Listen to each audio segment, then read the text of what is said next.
यह स्टोरी शुरू होती है जब मैं घर से गुस्से में बड़बड़ाते हुए निकल आया था और बस स्टेशन की तरफ आगे बढ़ने लगा।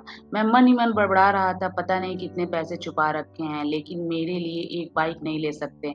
अब मैं यहाँ से चला जाऊँगा और तब तक वापस नहीं आऊँगा जब तक मैं खुद से पैसे से बाइक नहीं खरीद लेता। इतना सोच ही रहा था कि तभी मेरे पैर में मुझे कुछ चुभने का एहसास हुआ। नीचे देखा तो समझ आया कि जल्दीबाजी में पापा के जूते पहन आया हूँ।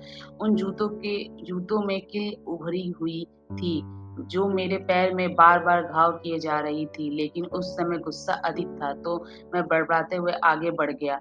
एकाएक मुझे याद आया कि मैं पापा का पर्स भी साथ ले आया हूँ।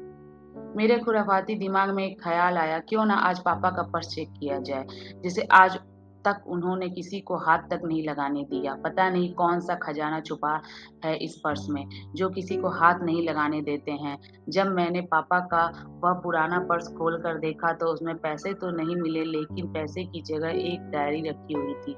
तब मैंने सोचा, ओह! तो यही खजाना छुपा रखा है। मैं समझ रहा था कि यहाँ पापा ने लिखा होगा कि किससे कितने पैसे लेने हैं और किसको कितने पैसे दिए हैं, लेकिन मैं गलत था। जब मैंने उस छोटी-सी डायरी पर पहला पेज खोलकर देखा तो वहाँ पर तो लिखा था, वह थोड़ा सीरियस कर देने वाला था। डायरी में जो लिखा था उसे पढ़ने के बाद मेरे चेहरे के एक्सप्रेशन वह गायब हो चुके थे। क्योंकि डायरी में वैसा कुछ नहीं था जैसा मैंने सोच रखा था। वहाँ पर उन पैसों का हिसाब लिखा हुआ था, जो अलग-अलग कामों के लिए अलग-अलग लोगों से उधार लिए गए थे। उस लिस्ट में कंप्यूटर के नाम पर भी पैसे लिए गए थे। कुछ यूँ लिखा था, 50,000 बेटे के कंप्यूटर के लिए। वह वही कंप्यूटर था जिसे मैं आज तक यूज़ कर रहा हूँ। लेकिन मुझे यह पता नहीं था उस कंप्यूटर को खरीदने के लिए पैसे कहाँ से आए थे। लेकिन आज पता चल रहा था। मुझे आज भी याद है जब मैंने पहली बार कैमरे के लिए ज़िद की थी, जो मेरे पापा ने मुझे 2 हफ्ते बाद मेरे बर्थडे पर ला कर दिया था, जिसे देखकर मैं बहुत खुश हुआ था और मुझे खुश देखकर मुझसे भी ज़्यादा अगर कोई खुश था, तो वो थे मेरे पापा। अब मेरे चेहरे से गुस्सा एकदम गायब हो चुका था। जब मैंने आगे पन्ना पलटा तो वहाँ कुछ विशेष लिखे हुए थे। पहली जो विश थी, उसमें जो लिखा हुआ था अच्छे जूते पहनना, यह बात मुझे कुछ समझ नहीं आया।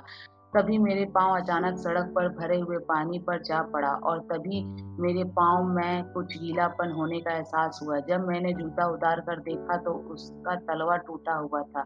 यह देखकर मुझे डायरी में लिखी बात याद आ गई। तभी मुझे माँ पापा की कही बातें भी याद आ रही थी कि कैसे माँ जब कहा करती थी पापा से, अब तो जूते पुराने हो गए हैं, नए ले लीजिए, तो पापा अक्सर यह कहकर टाल दिया करते थे, जूते अभी और चलेंगे, अभी कुछ दिन पहले तो लिए थे। मुझे आज समझ आ रहा था कि कितने दिन और चलेंगे। साथ ही साथ यह भी समझ आ रहा था कि पापा पर्स क्यों छुपा कर रखते थे। तभी उस डायरी को पढ़ते हुए बस स्टैंड पर पड़ी बेंच पर आकर बैठ गया। अब उस डायरी की आखिरी पन्ना बचा हुआ था। उस पन्ने को जब मैंने पलट कर देखा तो वहाँ कल की डेट लिखी हुई थी। तारीख के नीचे लिखा हुआ था 50,000 रुपए। बाइक के लिए बस इतना पढ़ा और दिमाग सन्न रह गया। अब मेरे मन में कोई शिकवा गिला नहीं बचा था। बस मेरी आँखों में आँसू चले जा रहे थे। मुझे आज तक नहीं पता तब मैं क्यों रोए जा रहा था। अब मैं जल्द से घर की तरफ भागा, लेकिन जूतों की वह कील पाँव में अब तक घाव बनाने में कामयाब हो चुकी थी। मैंने जूतों को रास्ते में ही निकाल कर फेंक दिया और भागते लड़खड़ाते हुए घर जा पहुँचा, लेकिन पापा घर पर नहीं थे। मैं समझ गया वह कहाँ थे। मैं सीधा पास वाली बाइक एजेंसी की तरफ भागा। पता नहीं आज कहाँ से इतनी ताकत आ गई थी कि मैं भागते हुए थका नहीं रहा था और वह भी बिना जूतों के नंगे पैर।